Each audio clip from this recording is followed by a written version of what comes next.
Hi, good morning friends. કેમ છો દીકરા મજામાં? Everything is okay? ગુડ.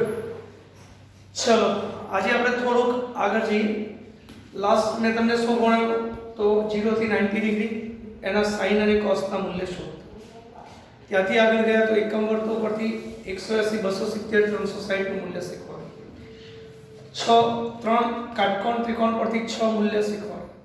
અને ત્યાર પછી sin a plus b cos a plus b sin a minus b cos a minus b નો ઉપયોગ કરી વચગાળાના જે ખૂણા છે તેના મૂલ્ય તમને શોધતા શીખવાડ્યું. હવે કેટલીક વખત શું થાય છે કે જ્યારે થીટા નાનો હોય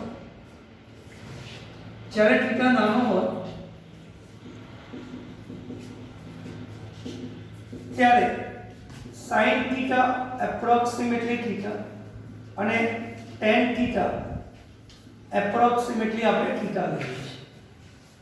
જ્યારે થીટા નાનો હોય ત્યારે sin theta approximately theta, cos theta approximately theta અને cos theta equal to approximately equal to 1 આ મૂલ્ય આપણે જનરલી લેતા હોઈએ છીએ.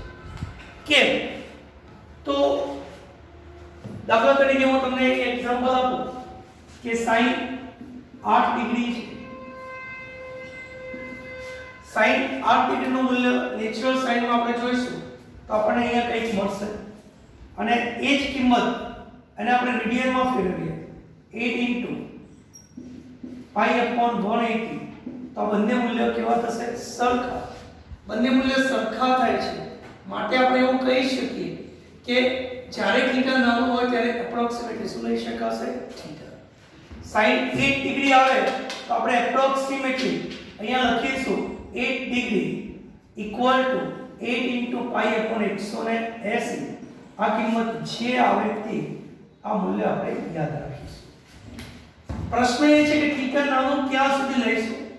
તો sin અને cos માટે એપ્રોક્સિમેટલી થીટાની કિંમત 15 ડિગ્રી કરતા ઓછી હોય ત્યાં સુધી વાંધો નથી અને cos ની જે કિંમત છે એ એપ્રોક્સિમેટલી 10 ડિગ્રી કરતા ઓછી હશે ત્યાં સુધી આપણને તેનું મૂલ્ય 1 લઈશું તો કોઈ ફરક પડતો નથી. અને જ્યારે પણ તમને થીટા નાનો આપે ત્યારે sin થીટા એપ્રોક્સિમેટલી શું લઈ લેવું? થીટા. સમજણ પડેગી? તે માટે આપણે કોષ્ટક જોવાની જરૂર નથી. sin થીટા જ્યારે નાનો હોય ત્યારે sin થીટા એપ્રોક્સિમેટલી શું લઈશું? થીટા. આટલી સમજણ પડેગી? સેમ થીટા નાનો હોય ત્યારે cos ની કિંમત શું થશે? 1. જ્યારે આપણે ફિઝિકલી ફેસ ટુ ફેસ એકબીજાને મળીશું ત્યારે હું તમને નેચરલ સાઇન, નેચરલ ટેન્જન્ટ અને નેચરલ કોસાઇનના કોષ્ટક જોતા શીખવાડીશ. અત્યારે આપણે જરૂર નથી અને બાય ચાન્સ કદાચ જરૂર પડી જશે તો પછી ઓનલાઈન હું તમને શીખવાડીશ. અત્યારે આપણે એને શીખવા પ્રયત્ન નથી કરતા. અત્યારે ખાલી સિમ્પલી યાદ રાખો કે જ્યારે થીટા નાનો હોય ત્યારે sin થીટા એપ્રોક્સિમેટલી શું લઈશું આપણે? Theta. tan theta approximately theta અને cos થીટા એપ્રોક્સિમેટલી 1. આનો અર્થઘટન પણ એકવાર મેં તમને શીખવાડ્યું. આ ધારો કે થીટા છે, આ a b અને c છે. ઓકે, તો અહીંયા જ્યારે થીટા નાનો હશે ત્યારે આ જે કિંમત છે ખૂબ જ નાની થઈ જશે અને આ કિંમત ખૂબ જ નાની થાય તો એવા કિસ્સામાં આપણે અહીંયા લખી શકીએ છીએ sin થીટા બરાબર સામેની બાજુ ભાગ્યા કરો. ઓકે, અને cos થીટા બરાબર પાસેની બાજુ ભાગ્યા કરો. તો થીટા નાનો હશે તો લગભગ આ બંને કિંમત 1 થઈ જશે અને બંને કિંમત જો 1 થાય તો આપણે એવું કહી શકીએ કે cos થીટાની કિંમત કેવી આવશે? 1. ઓકે, પોઝ કરી લખી દો. અહીંયા બીજા કેટલાક ખૂણા લખું છું. દાખલા તરીકે tan થીટા જોઈએ છે, tan 9 ડિગ્રી છે, approximately 9 degree equal to 9 into pi upon 180 આટલા શું થશે? રેડિયન. ધારો કે tan 5.5 ડિગ્રી છે તો approximately equal to 5.5 degree equal to 5.5 into pi upon 180 આ સીધી જ કિંમત આપણને શું મળશે? રેડિયન. ઓકે, કોસ કરી લખી.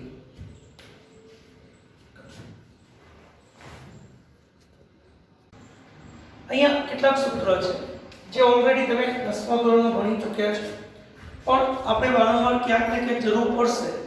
બરાબર, એટલે એકવાર સમજી લઈએ, તમને આવડે જ છે છતાં પણ આ તમારે ફૂલ સ્કેપની અંદર ઉતારવા જરૂરી છે.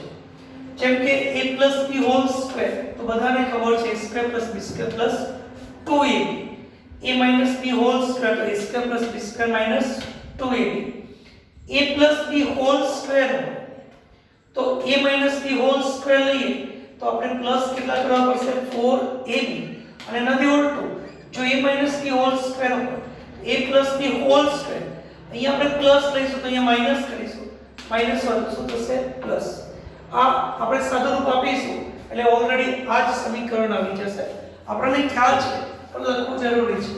a² - b² તો a + b અને a - b હોલ ક્યુબ. આપણે બે વર્ષ ધ્યાન રાખીશું. તમે 10મામાં તૈયાર કર્યા હશે, 8મો 10મો પણ કદાચ ભણ્યા હશો, પણ હવે આપણે ધ્યાન રાખવાનું કે a + b હોલ ક્યુબ એટલે a³ + b³ + 3ab in bracket a + b. સાદુરૂપ આપીને તમે યાદ રાખશો તો એ વાંધો નથી કે a³ + b³ + 3a² b + 3ab². Same જો માઈનસ હોય તો આપણે શું કરીશું, માઈનસ કરીશું. a³ + b³ નો વિસ્તરણ આવશે a + b, a² - ab + b² plus છે તો અહીંયા આપણે શું લઈશું પ્લસ, અને માઈનસ હોય તો અહીંયા શું લઈશું માઈનસ. અંદર ચિહ્ન ખાલી ઉલટાઈ જશે. a + b whole square plus a - b whole square, આનું સાદુરૂપ આપીએ તો આપણને શું મળશે 2a² + b². પણ જો પ્લસ ની જગ્યાએ માઈનસ હશે તો કેટલા આવશે 4ab. a + b + c whole square હોય a² + b² + c² + 2ab + 2bc + 2c. આટલી સમજણ પડેਗੀ તો આ cos સ્ક્વેર લખી દો.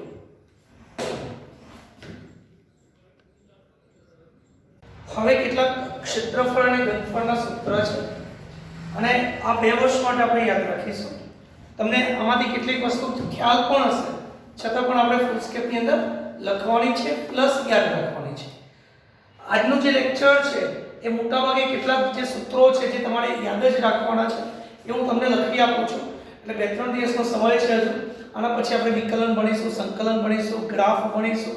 એ બધો જ્યારે અભ્યાસ કરીએ ત્યાં સુધીમાં આ સૂત્રો તમે યાદ કરી લેજો. ઓકે, તો પહેલો છે અહીંયા ક્ષેત્રફળ અને ઘનફળની વાત કરીએ તો વર્તુળ છે. વર્તુળ અને ગોળો દોરીશું તો સરખા દોરાશે પણ બંનેમાં ફરક છે. વર્તુળ હંમેશા ક્ષેત્રફળ છે, એ સમતલીય પદાર્થ છે, જ્યારે ગોળો છે એ ત્રિપરિમાણિક પદાર્થ છે, અવકાશીય પદાર્થ છે. ગોળાને 3 પરિમાણ હોય x, y અને z, એ ઘનફળ છે, જ્યારે વર્તુળ છે એ હંમેશા ક્ષેત્રફળ રચતું હોય. એટલે વર્તુળનું આપણને ઘનફળ ન મળે, વર્તુળનું માત્ર શું મળે ક્ષેત્રફળ, પણ ગોળાનું આપણને શું મળશે ઘનફળ મળશે. ધારો કે r ત્રિજ્યાનું વર્તુળ છે તો તેની પરિમિતિ થશે 2πr. પરિમિતિ એટલે એની બાઉન્ડ્રી. પરિમિતિ મતલબ શું થશે એની બાઉન્ડ્રી. તો કેટલી થશે 2πr. એનું ક્ષેત્રફળ πr². જરૂર પડે તો π/4 d². ક્યાંથી લાવે તો આપણે જાણીએ છીએ d = 2r અથવા તો r = d/2. r = d/2. અહીંયા r ની જગ્યાએ તમે d/2 મૂકી દો એટલે શું મળશે π/4 d² મળશે. ત્યાર પછી ગોળો છે તો એની બહારની જે સપાટી છે એનું જે આવરણ છે એનું ક્ષેત્રફળ 4πr² અથવા તો આની જગ્યાએ d/2 મૂકો એટલે શું મળશે π/4 d². તેનું કદ એટલે 4/3 πr³. જરૂર પડે તો r ની જગ્યાએ d/2 મૂકી દો એટલે આપણને શું મળશે πd³/6. ઓકે, r ત્રિજ્યા અને d શું છે વ્યાસ. પોલો ગોળ, અહીંયા મેં શબ્દ વાપર્યો છે પોલો ગોળ એટલે વોલીબોલ તમે જોયો છે. તો વોલીબોલની જે જાડા ઉપરની જે સપાટી છે ત્યાં દ્રવ્યનું વિતરણ થયેલું છે, અંદરના ભાગમાં કઈ દ્રવ્ય હોતો નથી.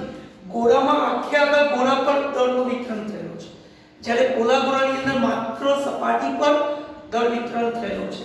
તો ક્ષેત્રફળ 4πr² અથવા πd². તેનું કદ છે 4πr² dr. આ જે જાડાઈ તમને દેખાય છે એ જાડાઈને મેં dr વડે દર્શાવી છે. તમે dx dy કંઈ પણ લઈ શકો છો. dr નો મતલબ વ્યાસ ગુણ્યા ત્રિજ્યા નથી. અહીંયા આપણે t શબ્દ વાપરીએ. ચલો ને, આ t એ તેની જાડાઈ છે, t એ તેની શું થશે જાડાઈ થશે. ઓકે. અને નળાકાર, આ નક્કર નળાકાર છે અને નક્કર નળાકારની અંદર સમગ્ર નળાકાર પર દ્રવ્ય પથરાયેલું છે. દાખલા તરીકે આ પેન છે, આ નક્કર હોય, સળિયો હોય, તો સળિયાના આખા સળિયા પર દળ વિતરણ થયેલું છે. તો એની આ વક્ર સપાટી, આ તમને જે આવરણ દેખાય છે, અને તમે ખોલી નાખો તો સીધું થઈ જશે. તો આ શું થઈ ગયું? લંબચોરસ. આ લંબાઈ થશે 2πr અને પહોળાઈ થશે h. એટલે વક્ર સપાટીનું ક્ષેત્રફળ કેટલું? 2πr h. આ જે પ્લેટ છે આ રીતે છે, અને આપણે ખોલી નાખીએ. દાખલા તરીકે અત્યારે આ વસ્તુ છે આપણી જોડે, તો અત્યારે આ ગોળ છે, આ નળાકાર છે પ્રકાર. આ નળાકારને આ વક્ર સપાટી કહીશું અને આપણે ખોલીશું તો આ લંબચોરસ થઈ ગયું. હવે આ ગોળ છે ત્યારે એનો પરિઘ થશે 2πr, એટલે પરિઘ જેટલી લંબાઈ થઈ અને ઊંચાઈ છે h, એટલે 2πrh એ એનું વક્ર સપાટીનું શું થશે? ક્ષેત્રફળ. 2πrh એ વક્ર સપાટીનું ક્ષેત્રફળ અને એનું કદ કેટલું થશે? πr²h. કદ એટલે ઘનફળ πr²h. તેની કુલ સપાટી એટલે આ વક્ર સપાટી પ્લસ ઉપરની સપાટી પ્લસ ઉપરની સપાટી, એટલે ટોટલ તમે એવું કહી શકો કે ભાઈ 2πrh plus πr² plus πr².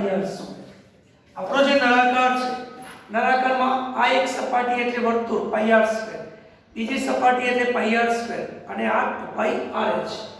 આનો સરવાળો કરો અને 2πrh પ્લસ 2πr², જેમાંથી 2πr કોમન લઈ લો એટલે આપણને શું મળશે? h plus r. એટલે કુલ સપાટીમાં આપણને શું મળશે? ક્ષેત્રફળ. એટલે સમજણ પડી ગઈ દીકરો? આ ચારે અત્યારે લખી દો, બીજા આપણે લખીએ જ છીએ. પોઝ કરી લખો. ઓકે.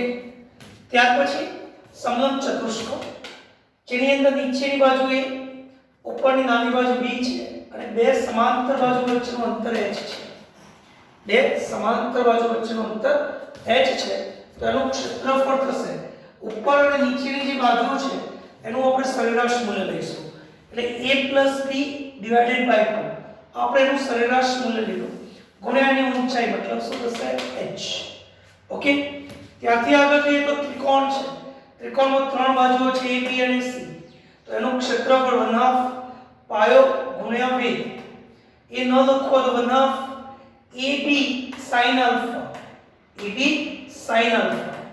alpha કોનો કઈ બે બાજુ બનાવે છે? તો a અને b. તો 1/2 ab sin alpha. એ પણ ન લેવું હોય તો s = a √s s - a s - b s - c, જે s બરાબર ત્રણેય બાજુના સરવાળાનો સરેરાશ એટલે a + b + c / 2. આ ત્રણમાંથી કોઈ એક સૂત્ર દ્વારા તમે ત્રિકોણનું ક્ષેત્રફળ શોધી શકો છો. શંકુનું ક્ષેત્રફળ, એ શંકુ એટલે કોણ તમે બધાએ જોયેલો છે, અને વક્ર સપાટીનું ક્ષેત્રફળ એટલે πr. આ ઊંચાઈ h, ત્રિજ્યા r અને આ ત્રાસી લંબાઈ h. તિર્કસ લંબાઈ કેટલી છે? l. તો વક્ર સપાટીનું ક્ષેત્રફળ πr અને કુલ સપાટી એટલે આ ટ્રાયેંગલ તો ખરો જ પ્લસ નીચે, એટલે આપણે અહીંયા લખીશું πr l + r, જ્યાં l = r² + h². શંકુ ત્રિપરિમાણિક પદાર્થ છે એટલે એનું ઘનફળ થશે 1/3 πr² × h. લંબઘન અને સમઘન, જો બધી બાજુઓ સરખી હોય તો સમઘન અને સરખી ન હોય તો એને કહીશું આપણે લંબઘન. ઓકે. તો લંબઘનની અંદર ત્રણ બાજુ છે, લંબાઈ, પહોળાઈ અને ઊંચાઈ. અને અહીંયા લખીશું a = 2 lb + bh + lh, એટલે આપણને ક્ષેત્રફળ મળશે. લંબઘનમાં પણ એક બાજુ ઉપર એક નીચે બંને સરખી થશે, સામસામે સરખી અને આગળ પાછળ સરખી, એટલે આપણે અહીંયા 2 વડે મલ્ટીપ્લાય કરેલા છે. દેખાય તમને દીકરા? આ એક બાજુ અને એની પાછળની, આ બીજી બાજુ તેની પાછળની, આ ત્રીજી બાજુ અને તેની નીચેની, આમ ટોટલ 6 બાજુઓ થાય. એટલે અહીંયા લખ્યું છે એક બાજુનો lb ગુણ્યા 2, bh ગુણ્યા 2, lh ગુણ્યા 2, બરાબર, કોમન લઈ લીધા છે. અને એનું ઘનફળ શોધવું છે તો લંબાઈ ગુણ્યા પહોળાઈ ગુણ્યા ઊંચાઈ. સમઘનની અંદર 6 બાજુઓ સરખી છે. આપણો રૂમ છે સમઘન છે. 1 2 3 4 5 અને 6 ટોટલ 6 બાજુઓ. એક બાજુનું ક્ષેત્રફળ કેટલું? તો લંબાઈ ગુણ્યા લંબાઈ એટલે l². એવી ટોટલ 6 બાજુ છે એટલે 6l². અને એનું ઘનફળ કેટલું થશે? l3. ઓકે, આટલું ફર્સ્ટ ટાઈમ લખી દો. ઓકે, હવે લોગ વિધેય જોઈએ આપણે. અહીંયા કેટલાક લોગના સમીકરણ છે જે ડેવોસ્ટેટમેન્ટ આપણે જરૂર પડે છે અને આટલા સૂત્રો આપણે ધ્યાન રાખવાના છે. હું જાણું છું તમે ભણી ગયા છો, તમને કદાચ આવડેલી છે, મારા કરતાં પણ વધારે સારું આવડતું હશે કારણ કે રિસેન્ટલી તમે 10th સ્ટાન્ડર્ડમાં ભણ્યા છો. છતાં પણ આપણે આટલી વસ્તુ બેઝિક યાદ રાખીશું જે કેમેસ્ટ્રી અને ફિઝિક્સ બંનેમાં આપણને કામ લાગશે. ધારો કે e⁻x = y છે. લોગ બે પ્રકારના છે. એક પ્રાકૃતિક લોગેરિધમ, પ્રાકૃતિક લોગ અને 10 નો આધાર પર લોગ. આપણે બે આધાર આવે છે, 10 નો આધાર અને બીજો e નો આધાર. પ્રાકૃતિક લોગેરિધમ જે આપણે ભણીએ છીએ એ e આધાર પર રચાયેલો છે એટલે આપણે બે આધાર આવશે, e અને બીજો 10. e⁻x બરાબર y તો અહીંયાથી જ્યારે હું e કાઢીશ એટલે આ સાઈડ log લાગશે. x = શું લખાશે? log y base e. અથવા તો અહીંયાથી y = શું લખાશે? e⁻x. vice versa છે, બરાબર. આનો આપણે આ રીતે લખી શકીએ છીએ અને આનો આપણે આ રીતે લખી શકીએ છીએ. log y બેઝ e ને આપણે ln y તરીકે દર્શાવીશું. આપણે આ ln લખેલો છે. log y બેઝ e એટલે એના માટે શબ્દ શું છે? ln. tan x = y તો અહીંયાથી tan કાઢી નાખો તો x = log y base 10. log y base 10. અહીંયાથી log કાઢો તો લખાશે શું? y = tan x. એટલે આ બંને vice versa છે. આના પરથી આ લખી શકો છો અને આના પરથી આ લખી શકો છો. આના પરથી આ લખી શકાશે અને આના પરથી આપણે આ લખી શકીએ છીએ. એટલે આ બંને તમને લખતા આવડવું જોઈએ. આઈ હોપ કે તમને આવડે જ છે, છતાં પણ આપણે એની પ્રેક્ટિસ કરેલી. હવે પ્રશ્ન એ છે કે બંનેનું કન્વર્ઝન શું થાય? મારે e માંથી 10 માં જવું છે અને 10 માંથી e માં જવું છે. ફિઝિક્સમાં માત્ર આપણે એટલાની જ જરૂર છે કે 10 માંથી e માં કેવી રીતના જવાય અને e માંથી 10 માં કેવી રીતે જવાય. તો આને જો લઈ લઉં છું, આ બંને વચ્ચેનો સંબંધ લેવો છે, બરાબર. ln y = log y base e જે હતો એ છે. તો જ્યારે આને 10 માં ફેરવવો હોય ત્યારે 2.303 2.303 વડે આ કિંમતને ગુણી નાખવાની. તમારી પાસે જે કોષ્ટક છે એ 10 ના આધારિત કોષ્ટક છે અને તમારે ફિઝિક્સમાં જરૂર છે e આધારિત. એટલે આપણે જ્યારે e આધારિત લોગની વાત કરતા હોય ત્યારે આપણે એને 10 માં, કારણ કે આપણી જોડે લોગ 10 ના આધારે છે, જરૂર e ની છે એટલે 10 ના આધારની જે કિંમત છે એને 2.303 વડે આપણે ગુણી નાખીશું એટલે આપણને e ના આધારમાં કિંમત મળી જશે. બે નિયમો તમને ખ્યાલ છે, એક ગુણાકારનો નિયમ અને બીજો ભાગાકારનો નિયમ. આ પણ vice versa છે કે ભાઈ log ab હોય તો તમે લખી શકો છો log a + log b અને log a + log b હોય તો તમે લખી શકો છો log ab. ક્યારે? બંનેના આધાર સરખા હોય ત્યારે. આધાર સરખો હોવો જરૂરી છે. જે આધાર હોય તે 10 નો આધાર હોય, e નો આધાર હોય, અન્ય કોઈ પણ આધાર તમને લખી આપો, બરાબર. સેમ બાદબાકી માટે પણ નિયમ સેમ છે અને આ પણ vice versa છે. log a/b ની જગ્યાએ આપણે લખીશું log a - log b અને log a - log b હોય તો આપણે લખીશું log a/b. બંને ઇક્વેશન vice versa છે, બરાબર. આપણે ગુણાકારમાંથી સરવાળામાં જઈ શકીએ છીએ અને સરવાળામાંથી ગુણાકારમાં. સેમ બાદબાકીમાંથી ભાગાકાર અને ભાગાકારમાંથી બાદબાકી. log e⁻n છે તો આ જે ઘાત છે એને આપણે આગળ લખી શકીએ છીએ એટલે n log a આપણે લખી શકીએ છીએ, આધારથી મતલબ નથી.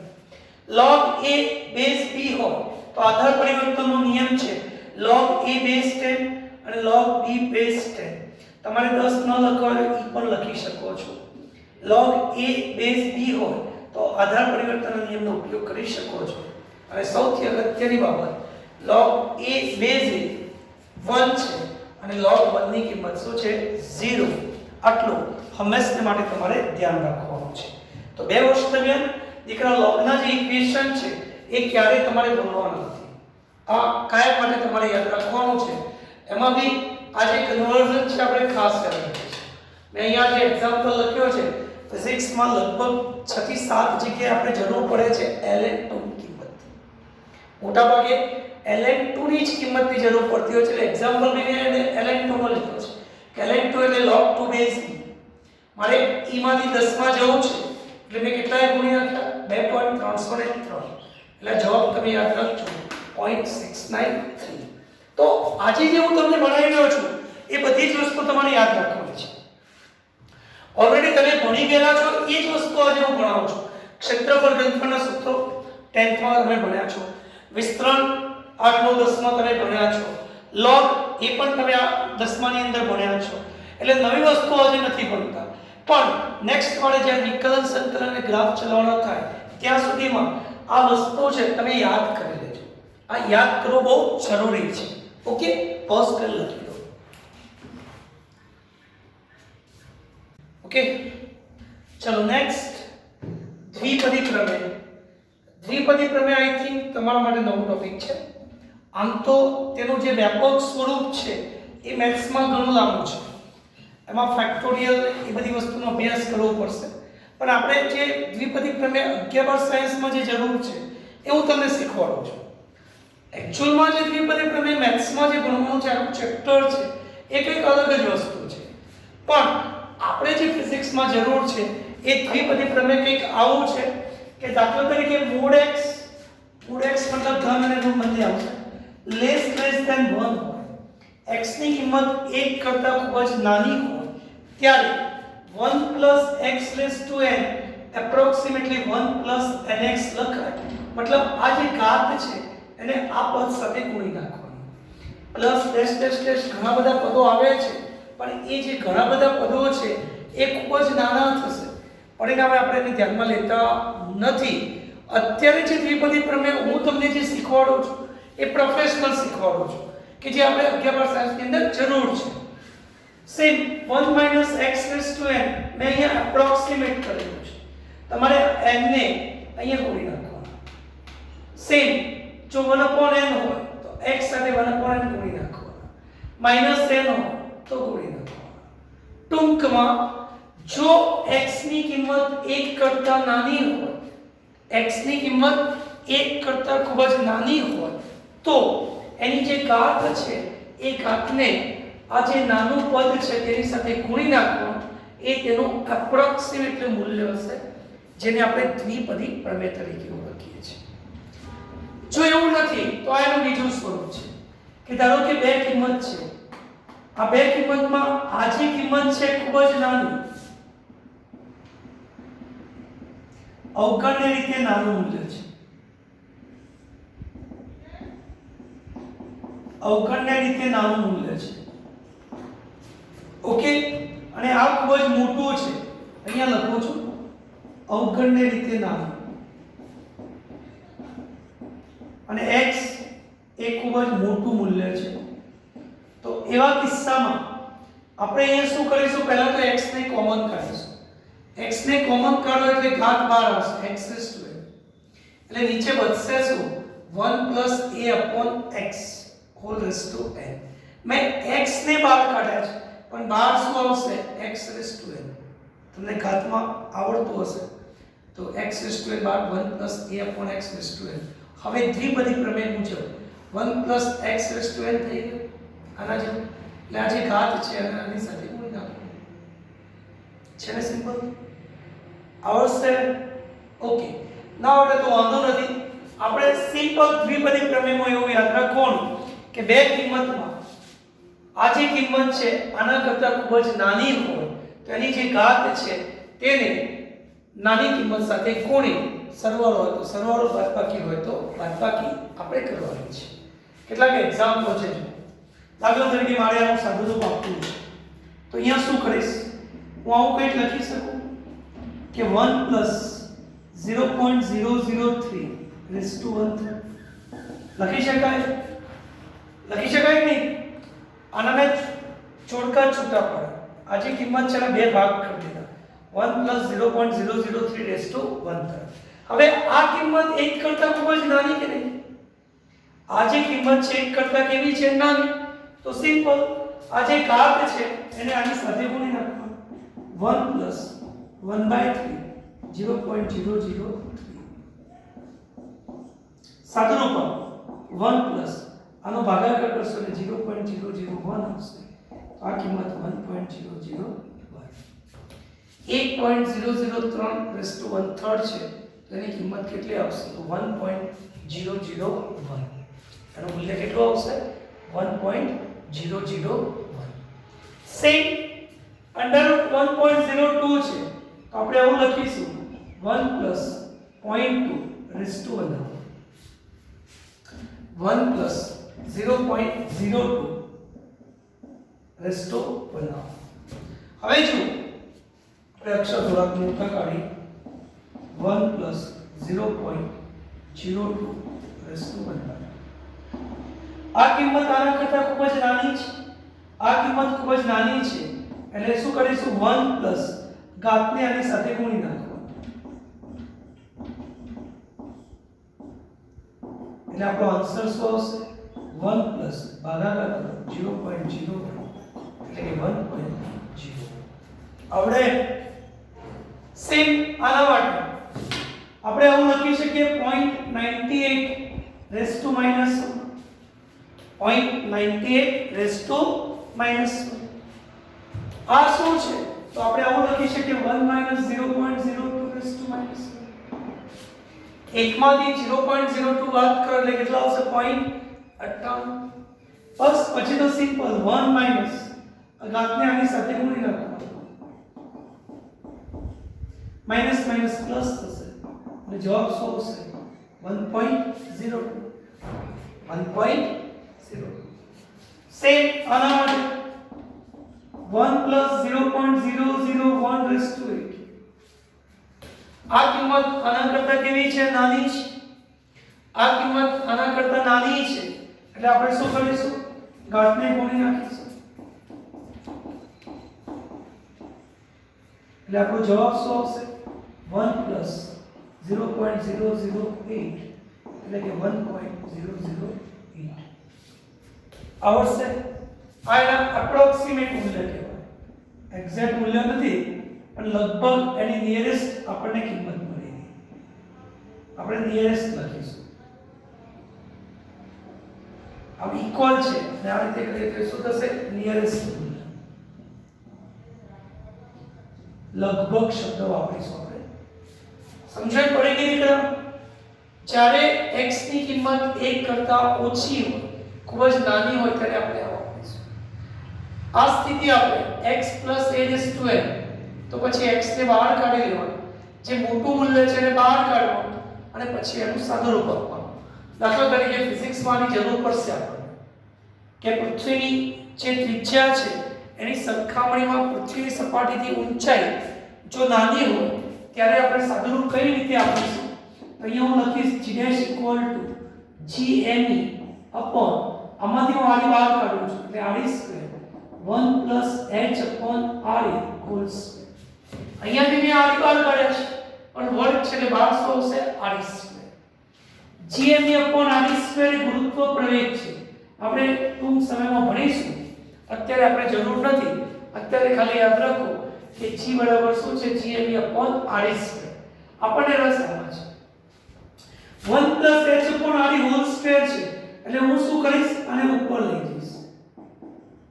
ઉપર લઈ જઈશ તો ઘાત કેવી થશે માઈનસ હવે વિચારો કે h ની કિંમત r ની સરખામણીમાં કેવી છે નાની h is less than r જેમ અહીંયા લખ્યું છે કે એની કિંમત x કરતાં ખૂબ જ કેવી છે નાની છે એની કિંમત x કરતાં ખૂબ જ નાની હોય તો એવા કિસ્સામાં આપણે શાનો ઉપયોગ કરવાનો છે દ્વિપદી પ્રમેય એટલે આ જે ઘાત છે એને આની સાથે ગુણી નાખો બસ વાત પૂરી થઈ. g ડેશ ઇક્વલ ટુ શું મળે તો g1 2h upon r. દીકરા જો હું તમને આની ખરેખર ઓરિજિનલ મેથડ ભણાવવા છું તો તમે કન્ફ્યુઝ થશો, બરાબર. એના પદો એક પદ વધતું જાય ઘટતું જાય, કેમ આપણે એને ઇગ્નોર કરીએ છીએ, આપણે એ બધામાં ક્યાંય પડવાની જરૂર નથી. ફંડામેન્ટલ બી આપણે ક્યાંય કામ નથી લાગવાનું. આપણને માત્ર જે કામ લાગવાનું છે કે જ્યારે x ની કિંમત 1 કરતા નાની હોય ત્યારે નાની કિંમત સાથે તેની ઘાતને ગુણી નાખવાની. બસ છેદમાં હોય તો ઉપર લઈ જવાનું. સમજણ પડે છે? માઈનસ હોય તો માઈનસ થી ગુણવાના, પ્લસ હોય તો પ્લસ, વર્ગમૂળ હોય તો વર્ગમૂળ થી ગુણવાના. Doesn't matter. આવડશે. અને આવી કોઈ પણ કિંમત શોધવી હોય તો આપણે સહેલાઈથી શોધી શકીએ છીએ. ઘરે આ વસ્તુની પ્રેક્ટિસ કેવી રીતના કરવાની, આ કિંમત દીકરા તમારે લખી દેવાની અને પોતાની જાતે વિચારવાનું. હવે બીજી કેટલી કિંમતો તમે બનાવી પોતાની જાતે પ્રેક્ટિસ કરી શકો છો. ઓકે, તો પોઝ કરી લખી દો.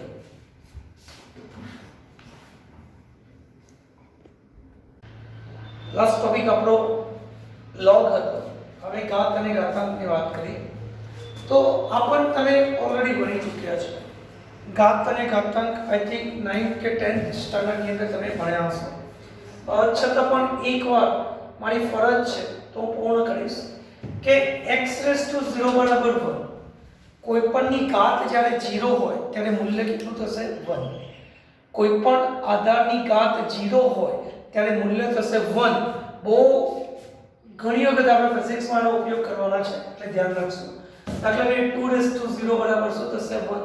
3⁻0, 5⁻0, 10⁻0. તો હંમેશા માટે કિંમત કેટલી આવશે? 1. 90% બાળકો 0 કહેતા હોય છે, નહીં આવે. x⁻n હોય જ્યારે માઈનસ ઘાત હોય તો આપણે છેદમાં લખી શકીએ છીએ. x⁻2 હોય તો સીધા જ આપણે ક્યાં લઈ લેવાના? છેદમાં. એટલે માઈનસ હોય તો આપણે ક્યાં લખવાનું? છેદમાં. એમને ઘાત સાથે નીચે આવશે તો માઈનસ હશે તો પ્લસ. પૈસા વસાચાને ઉપર લઈ જાવ તો શું થઈ જશે? માઈનસ. દાખલા તરીકે 2⁻3 છે તો આપણે લખીશું 1/2⁵ એટલે 1/8. x⁻1/n ને આ રીતે પણ લખી શકો છો. x√n. દાખલા તરીકે 8 નું ઘનમૂળ છે તો કેટલો આવશે? 2. x⁻n/m હોય તો x⁻x1/n અથવા તો તમે આવું પણ લખી શકો છો. બંને સાચા છે કે પહેલા તમે x⁻n લો તો 1/m અને 1/m લો તો પછી n. આ બંને સાચા છે. દાખલા તરીકે બેસ્ટ એક્ઝામ્પલ છે કે 8⁻3 છે તો હું શું લખીશ? 8² આ વર્ગ છે અને પછી 1/3 બે છૂટા પડે. આપણા માટે 2n છે અને 3n છે. ઓકે, 8નો વર્ગ એટલે 64 થશે અને 64 નું ઘનમૂળ કેટલું થશે? 4. એ રીતે ન લખવું તો તમે આ રીતે પણ લખી શકો છો 8⁻1/3 હોલ સ્ક્વેર એટલે શું થશે? 8 નું ઘનમૂળ એટલે 2 અને 2 નો વર્ગ એટલે શું થશે? 4. તમને જે રીતે ફાવે એ રીતે કરી શકો છો. આ ખાસ આપણે ધ્યાન રાખીશું જે આપણે મેક્સિમમ યુઝ કરવાના છે. xy⁻n તો x⁻n x⁻y બંનેને સરખી ઘાતથી છૂટા પાડી શકો છો. એ જ રીતના x⁻n હોલ સ્ક્વેર હોય તો આપણે શું લખી શકીએ છીએ? x⁻n ઘાતનો શું થઈ જશે? ગુણાકાર. આ હોલ ઘાત છે એટલે ઘાતનો શું કરીશું? આપણે ગુણાકાર કરીશું. x⁻1/n હોલ 1/m છે આપણે લખીશું x⁻1/m. દાખલા તરીકે 2⁻1/2 હોલ 1/3 છે તો આપણે શું લખીશું? 2⁻1/6. આ આપણે ખાસ યાદ રાખવાનું છે કે આધાર સરખો હોય ત્યારે ગુણાકાર હોય તો ઘાતનો સરવાળો કરવાનો અને ભાગાકાર હોય તો ઘાતની બાદબાકી કરવાની. આપણે કે બધી વસ્તુની જરૂર નથી પડવાની, પણ આ કેટલાક અગત્યના પરિણામ છે જે આપણે યાદ રાખવાના છે કે આધાર સરખો હોય તો ઘાતનો સરવાળો અને આધાર સરખો હોય ભાગાકારમાં હોય તો ઘાતની બાદબાકી કરવાની છે. ગુણાકારમાં સરવાળો, ભાગાકારમાં બાદબાકી. આ કેટલાક મૂલ્ય છે જે તમારે 2 વર્ષ સુધી કમ્પલસરી યાદ રાખવાના છે. ક્યાંય ને ક્યાંય આપણે ગમે ત્યારે એની જરૂર પડે નક્કી ના હોય, બરાબર. ક્ષેત્રફળ શોધતા હોય, ઘનફળ શોધતા હોય, ઘણા બધા સૂત્રો છે જેમાં પાઈનો ઉપયોગ થાય છે. તો પાઈની કિંમત તો તમે જાણો છો 22/7 છે અથવા 3.14. આખી કિંમત ઘણી લાંબી છે, આપણે યાદ નથી રાખવાનું. એનો વર્ગ યાદ રાખવાનો, એપ્રોક્સિમેટલી 10. આમ 9.8776 થાય, પણ જ્યાં જ્યાં જરૂર પડશે ત્યારે આપણે કોમ્પિટિટિવ એક્ઝામમાં જ્યારે સોલ્વ કરતા હોય ક્વેશ્ચન, તો પાઈ સ્ક્વેરની સીધી જ કિંમત કેટલી લેવાની? 10. ઓકે, 1/π ની કિંમત છે 0.318. આપણે પાઈનો વ્યસ્ત અને એનો વર્ગ ત્રણેય કિંમત યાદ રાખીશું. ઈ પ્રાકૃતિક લોગેરિધમ છે, જે આગળનામાં મેં કીધું, જેનું મૂલ્ય તમારે યાદ રાખવાનું 2.718. એ પ્રાકૃતિક લોગેરિધમ જેનું મૂલ્ય 2.718 અને એનું વ્યસ્ત 0.368. બંને કિંમતો ઓળખી નાખવાની, આ યાદ જ રાખવાની. ln2 ની કિંમત 0.693 કેવી રીતના આવે? લાસ્ટ ટોપિકની અંદર મેં તમને કીધેલું. અને ડિગ્રીના રેડિયન યાદ રાખવાના અને રેડિયનના ડિગ્રી યાદ રાખવાના. ડિગ્રીના રેડિયન થશે 0.02. ક્યાંથી આવે તો આપણને ખ્યાલ જ છે, ગુણ્યા આપણે શું કરીએ છીએ? π/180 અને એનાથી ઉલટું રેડિયનના ડિગ્રી એટલે 180/3.4. તો આ જે ટોપિક છે તમે જાણતા હશો દીકરા, છતાં પણ આ તમારે લખવાનું છે, તૈયાર કરવાનું છે અને સાથે સાથે 2 વર્ષ યાદ રાખવાનું છે. 10માનું જે કંઈ મેથ્સ હતું એમાં જે કામનું છે એ બધી જ વસ્તુ આપણે લઈ લઈએ છીએ. ખ્યાલ આવે છે? એટલે જે કંઈ બોર્ડ ઉપર લખું છું એની 2 વર્ષ જરૂર પડશે. શું જરૂર પડવાની છે મને ખબર છે, એ તમને ખ્યાલ નથી. સમજણ પડે છે? એટલે આ કમ્પલસરી આપણે લખી દેવાનું છે. ચલો પોઝ કરી લખો. ઓકે, ચલો નેક્સ્ટ દ્વિઘાત સમીકરણ. આ પણ તમે 10મામાં ભણી ચૂક્યા છો, છતાં એકવાર આપણે ફરી એની થોડીક ચર્ચા કરી લઈએ. 2 વર્ષ દરમિયાન આપણે સાદા સમીકરણ જ મોટાભાગે ઉકેલવાના થાય છે, છતાં પણ આપણે ડેલ્ટા શું છે, સમીકરણ શું છે અને એનો ઉકેલ કઈ રીતે મળે છે એની ચર્ચા કરવી બહુ જરૂરી છે. કે ભાઈ ax² + bx + c = 0, a b અને c વાસ્તવિક સંખ્યા હોય અને a is not equal to 0 હોય તો આવા સમીકરણને આપણે શું કહીશું? દ્વિઘાત સમીકરણ. ax² + bx + c = 0, a b અને c વાસ્તવિક સંખ્યા હોય અને x² નો જે સહગુણક છે એ 0 ના હોય. x² નો સહગુણક જો 0 હોય તો પછી સાદું રેખાનું સમીકરણ થઈ જાય. bx + c જે છે એ રેખાનું સમીકરણ છે, એ પછી દ્વિઘાત સમીકરણ રહેતો નથી. એટલે એને શબ્દ વાપર્યો છે a is not equal to 0. તો આવું સૂત્ર તમને જ્યાં દેખાય 2 વર્ષ દરમિયાન તો એ આપણું દ્વિઘાત સમીકરણ છે અને તેનો ઉકેલ જે તમે 10મામાં વારંવાર શોધતા હતા, સેમ આજે પણ 3-4 એક્ઝામ્પલ આપું છું તમને ઘરેથી કરવા માટે, તમારે જાતે પ્રેક્ટિસ કરવાની છે. આ જે સમીકરણ છે એનો ઉકેલનો મતલબ શું છે? તો આપણને x ના એવા મૂલ્ય મળશે કે જે સૂત્રમાં મૂકતા આપણો આન્સર કેવો આવશે? અહીંયા x ની આપણને કોઈ એવી કિંમત મળે કે આ કિંમત જો આ સૂત્રની અંદર મૂકું તો મને જવાબ શું મળે? 0. તો આપણે કહી શકીએ કે એ જે આપણે x નું મૂલ્ય છે એ આપેલ દ્વિઘાત સમીકરણનો ઉકેલ છે. તો x = -b ±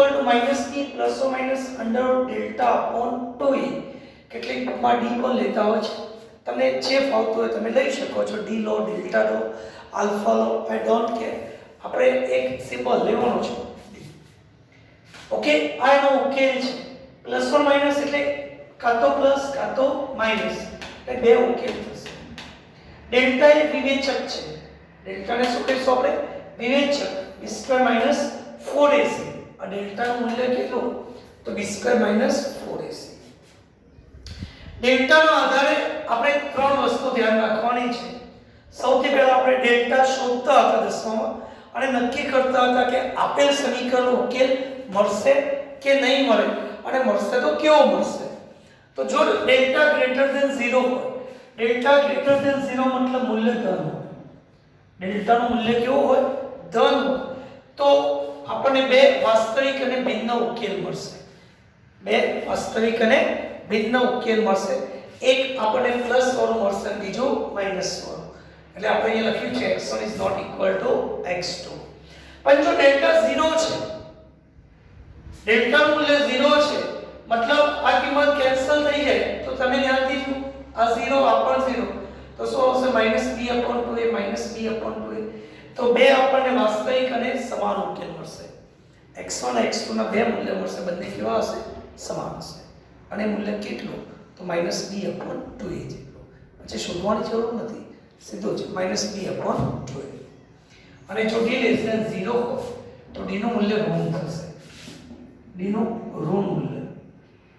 અને જો d ઋણ હોય તો ઋણનું વર્ગમૂળ નહીં નીકળે, એ સંકર સંખ્યા થાય. અને સંકર સંખ્યા પણ તમારે મેથ્સની અંદર ભણવામાં આવશે. ફિઝિક્સમાં આપણે કે સંકર સંખ્યાનો ઉપયોગ આવતો નથી. અને જે આવે છે એ જે તે ચેપ્ટર ભણીશું ત્યારે ચર્ચા કરીશું. એસી કરંટની અંદર આપણે એક નાના ટોપિકમાં જરૂર પડે છે તો ત્યાં આપણે ચર્ચા કરીશું. અત્યારે આપણે રૂમમાં પડવાનું જરૂર નથી. તમે જે ભણીને આવ્યા છો એટલું જ ઇનફ છે. d > 0 હોય તો બે વાસ્તવિક અને ભિન્ન ઉકેલ, d = 0 હોય તો બે વાસ્તવિક અને સમાન ઉકેલ, અને d < 0 હોય તો ઉકેલ કેવો થશે? કાલ્પનિક, જે શક્ય નથી. દીકરા, આ તમે જાણતા હતા, તમને ખ્યાલ બી છે, છતાં પણ થોડુંક વેકેશન વધી ગયું છે અને જ્યારે તમારે દ્વિઘાત સમીકરણની જરૂર પડશે ત્યારે તમને ક્વેશ્ચન માર્ક થશે કે આ દ્વિઘાત સમીકરણ છે. હું તમને કહીશ કે આ સમીકરણ ઉકેલો તો તમે ઊભા થઈ જશો, શું કરું નહીં ખબર પડે. તો એ વખતે તમને લાઈટ થવી જોઈએ કે આ દ્વિઘાત સમીકરણ છે. અને દ્વિઘાત સમીકરણને ઓળખવા માટે શું છે? તો a, b અને c વાસ્તવિક નંબર હોય અને a ≠ 0 હોય તો એ આપણું 100% શું હશે? દ્વિઘાત સમીકરણ. અને એનો ઉકેલ જે 10મામાં કરતા હતા તે જ રીતે. અત્યારે તમને આવડતા હશે છતાં પણ આ 4 એક્ઝામ્પલ હું ઘરેથી હોમવર્કમાં આપું છું. તમારે જાતે જ કરવાના છે. આન્સર મેં સાઈડમાં લખ્યા છે, ક્રોસ ચેક કરી લેવો. કદાચ ન સમજણ પડે, ભૂલી ગયા હોય તો મારો કોન્ટેક્ટ તમે કરી શકો છો. ઓકે, તો આટલું પોઝ કરી લખો અને આ પણ ખાસ ઉતારી લેવાના છે. નેક્સ્ટ આપણો ટોપિક છે એરિથમેટિક પ્રોગ્રેશન. આ પણ કદાચ તમે ભણ્યા હશો, ન ભણ્યા હોય તો આને લખી રાખજો કે જ્યારે આપણે અનંત સાથે કામ કરવાનું આવે ત્યારે આપણે સમાંતર શ્રેણી અને સમગુણોત્તર શ્રેણીનો ઉપયોગ કરવાનો આવે છે. અહીંયા મેં લખ્યું છે એરિથમેટિક પ્રોગ્રેશન, મતલબ સમાંતર શ્રેણી, કે જેની અંદર મેં 3 સૂત્ર લખ્યા છે જે આપણે બહુ જ ઇમ્પોર્ટન્ટ છે અને આજે જ તૈયાર કરી દેવાના. કે n પ્રથમ n પ્રાકૃતિક સંખ્યાનો સરવાળો. પ્રથમ n પ્રાકૃતિક સંખ્યા એટલે 1 + 2 + 3 + 4 + 5 -- આવી પ્રથમ n સંખ્યા n નિશ્ચિત છે. અહીંયા આપણે n નું જે મૂલ્ય છે એ કેવું લઈએ છે? નિશ્ચિત. એક લિમિટ બાંધી દીધી કે ભાઈ આટલી લિમિટ સુધી. ઓકે, તો એનો સરવાળોનું સૂત્ર છે n + 1/2.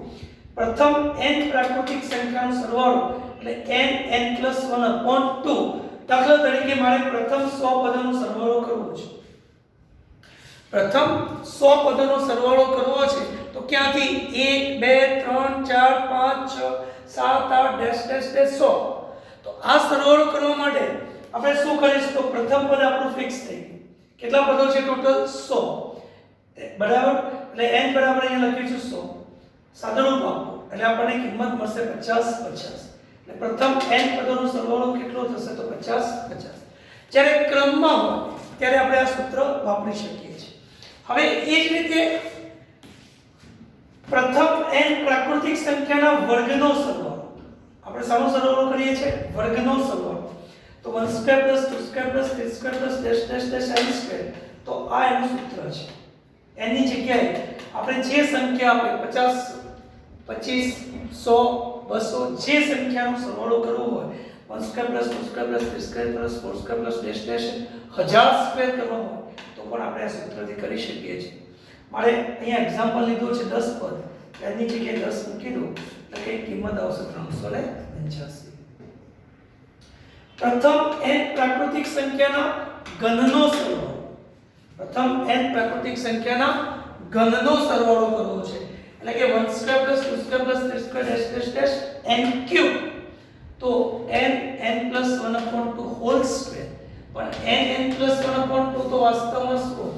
સિગ્મા n છે. સિગ્મા n નો વર્ગ કરવાનો. ઓકે, એક્ઝામ્પલ નથી લખતું, તમને 10 પદ આપે તો અહીંયા 10 + 1/2 જે આવે એનો વર્ગ કરો એટલે પ્રથમ 10 પદોના ઘનનો શું થશે? સરવાળો થશે. આ તો જ્યારે નિશ્ચિત શ્રેણી હોય 1 થી શરૂ કરી n પદો માટેના સૂત્ર હતા. સાદું એનો વર્ગ અને એનો ઘન માટે. પણ આપણને જ્યારે કોઈ પણ શ્રેણી આપે છે, કોઈ પણ શ્રેણી, અને પછી એના માટે જો આપણે સૂત્ર મેળવવું છે, દાખલા તરીકે અહીંયા હું એક શ્રેણી લઉં છું 1 4 7 ડેશ ડેશ ડેશ. આપણે એની સમાંતર શ્રેણી લેવાની કે જેના બે પદો વચ્ચેનો તફાવત અચળ હોય. બે પદો વચ્ચેનો તફાવત અચળ હોય. દાખલા તરીકે 4 - 1 એટલે 3, 7 - 4 એટલે 3. અહીંયા નેક્સ્ટ કયું આવશે? 7 ને 3 10. અહીંયા નેક્સ્ટ કયું આવવું જોઈએ? 10 10 - પછી 13. આવી જો કોઈ શ્રેણી હોય, એ શ્રેણીનું 15મું પદ કયું છે, 20મું પદ કયું છે, 50મું પદ કયું છે, જો આપણે શોધવું હોય, એ માટેનું અહીંયા સૂત્ર છે. nમું પદ શોધવા માટે tn બરાબર a plus n minus 1 into d. a એટલે પ્રથમ પદ, n એટલે જે પદ શોધવાનું હોય તે, અને d એટલે બે પદો વચ્ચેનો તફાવત. પ્રથમ n પદોનો સરવાળો કરવો છે. Sn બરાબર n/2 plus 2a plus n minus 1 into d, એટલે અથવા તો n/2 a પ્લસ n. જો તમને અંતિમ પદ આપી દે છે તો આપણે આ સૂત્ર વાપરવું, અને અંતિમ પદ આપતા નથી તો પછી આપણે આ સૂત્ર વાપરવું છે. પ્રથમ n પદોનો સરવાળો કરવો છે. માન લો કે અમારે 50 પદોનો સરવાળો કરવો છે. મેં એક્ઝામ્પલ લીધું છે કે 10 પદોનો સરવાળો કરવો છે. આ જે શ્રેણી છે એના પ્રથમ 10 પદ એટલે કયા કયા આવશે? 1 4 7 13 16 19 ડેશ ડેશ ડેશ આવા 10 પદોનો સરવાળો કરવો છે. તો પછી આપણે આ સૂત્ર વાપરવું. Sn બરાબર n/2 2a plus n minus 1 into d. મારે 10 પદોનો સરવાળો કરવો છે. n બરાબર મેં કેટલા મૂક્યા છે? 10. હવે કોઈ પણ શ્રેણી દીકરા આપે, કઈ શ્રેણી કે જેના બે પદો વચ્ચેનો તફાવત કેવો હોય? સમાન. એને આપણે શું કહીશું? સમાંતર શ્રેણી. બે પદો વચ્ચેનો તફાવત સમાન હોય તો એને કહીશું સમાંતર શ્રેણી. અને એ સમાંતર શ્રેણીનું કોઈ પણ બે પદો વચ્ચેનો તફાવત અચળ રહેતો હોય તો એનું nમું પદ કયું હશે? તમને 4 કે 5 પદો આપ્યા છે, તેના પછી 50મું 100મું 150મું પદ કયું હશે એ તમે જાણી શકો છો. અને આવા 150 પદોનો સરવાળો પણ તમે શોધી શકો છો. બહુ જ ઇમ્પોર્ટન્ટ ટોપિક છે દીકરા. આજે જે કંઈ ચલાવ્યું છે એ બધા ટોપિક એવા છે કે જે 2 વર્ષ સુધી તમારે પકડી રાખવાના છે. હું તો 2 વર્ષ નથી કહેતો, જ્યાં સુધી તમને સાયન્સ સાથેનો નાતો છે ત્યાં સુધી આજનું લેક્ચર તમારે યાદ રાખવાનું છે. ઓકે, હોસ્ટેલ લખો. ચાલો નેક્સ્ટ, જ્યોમેટ્રિક પ્રોગ્રેશન મતલબ સમગુણોત્તર શ્રેણી. પેલી સમાંતર શ્રેણી હતી અને આ છે સમગુણોત્તર. પેલામાં બે પદોનો તફાવત સમાન હતો, અહીંયા બે પદોનો ગુણોત્તર સમાન થશે. દાખલા તરીકે અહીંયા n અનંત પદો છે, a plus ar plus dash dash dash infinite. તમે કોઈ પણ બે પદનો ગુણોત્તર લો, ar upon a તો r થશે, ar square upon ar તો r થશે. તો આવી જે શ્રેણી છે એને આપણે શું કહીશું? સમગુણોત્તર શ્રેણી. અને આવી સમગુણોત્તર શ્રેણીમાં અનંત પદોનો સરવાળો શું થશે? તો s infinite equal to a upon 1 minus r. જો જ્યાં મોડ r લેસ ધેન 1, શરત તમારે યાદ રાખવાની કે જે તમે ગુણોત્તર શોધો છો એ લેસ ધેન કેવો હોવો જોઈએ? 1. એ પ્રથમ પદ અને r એ સમગુણોત્તર છે. સમગુણોત્તરનો મતલબ શું થાય? સેકન્ડ પદ ડિવાઇડ બાય ફર્સ્ટ, થર્ડ પદ divide by second, fourth divide by third. અહીંયા લખ્યું છે. ઓકે, તો આ છે સમગુણોત્તર, એટલે બે પદોનો ગુણોત્તર સમાન. પેલામાં સમાંતર શ્રેણી એટલે બે પદોનો તફાવત સમાન હતો. ચલો અહીંયા આપણે સોલ્વ કરીએ. 1 + 1r + 1/4. તો પહેલા આપણે r ની કિંમત શોધીએ. બીજું પદ ભાગ્યા પ્રથમ પદ. આ બીજું પદ છે અને આ આપણું પ્રથમ પદ છે. બંનેનો ગુણોત્તર કેટલો આવશે 1 માં? તમે ત્રીજું ભાગ્યા બીજું પણ કરી શકો છો તો પણ કેટલો આવશે 1 માં? એટલે આ કેવી શ્રેણી કહેવાય? સમગુણોત્તર શ્રેણી. તેનો પ્રથમ પદ કયું છે? 1 છે.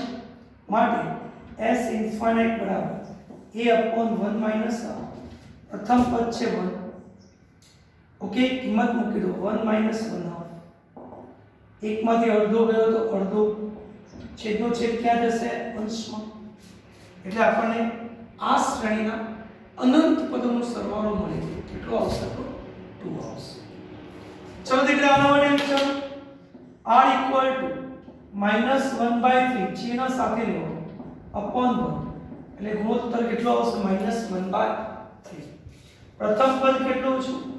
a equal to 1 તો અનંત પદોનો સરવાળો લઈએ a upon 1 minus r એટલે કે 1 upon 1 minus -1/3 minus minus plus થશે એટલે 1 plus 1/3. લસાઅ તમને આવડતો જ હશે, 3 લસાઅ લેવો એટલે 3 plus 1 upon 3 છેદ આના છેદમાં આ છે, છેદનો છેદ ક્યાં જશે? અંશમાં. એટલે જવાબ શું આવશે? 3/5. જવાબ કેટલો આવશે? 3/5. આ તમને હોમવર્કમાં આપું છું. હવે કોઈ પણ શ્રેણી હોય કે જેના બે પદોનો ગુણોત્તર સમાન હોય તો એવા શ્રેણીને આપણે સમગુણોત્તર શ્રેણી કહીશું. અને એના અનંત પદોનો સરવાળો કેટલો? તો Sn equal to a upon 1 minus r. a એટલે પ્રથમ પદ અને r એટલે બે પદોનો ગુણોત્તર. ઓકે, તો અહીંયા આજનું લેક્ચર દીકરા આપણે પૂર્ણ કરીએ છીએ. આપણે કઈ કઈ વસ્તુનો અભ્યાસ કર્યો તો જે દસમાના વિસ્તરણના સૂત્ર હતા એની ચર્ચા કરી. ત્યાર પછી ઘાતાંકના સૂત્ર લીધા, લોગના સૂત્ર લીધા. ત્યાંથી આગળ ગયા તો આપણે બંને શ્રેણી લીધી, સમાંતર શ્રેણી અને સમગુણોત્તર શ્રેણી. એ સિવાય જુદા જુદા આકાર માટે ક્ષેત્રફળ અને ઘનફળના સૂત્રોનો અભ્યાસ કર્યો. આ બધી વસ્તુઓ તમે જાણતા હશો, કેટલાક ચોક્કસ મૂલ્યો પણ મેં લીધા. તો આ બધી વસ્તુ તમે જાણતા હશો છતાં પણ આ તૈયાર કરવી જરૂરી છે. ઓકે, પોસ્ટ કરી લખી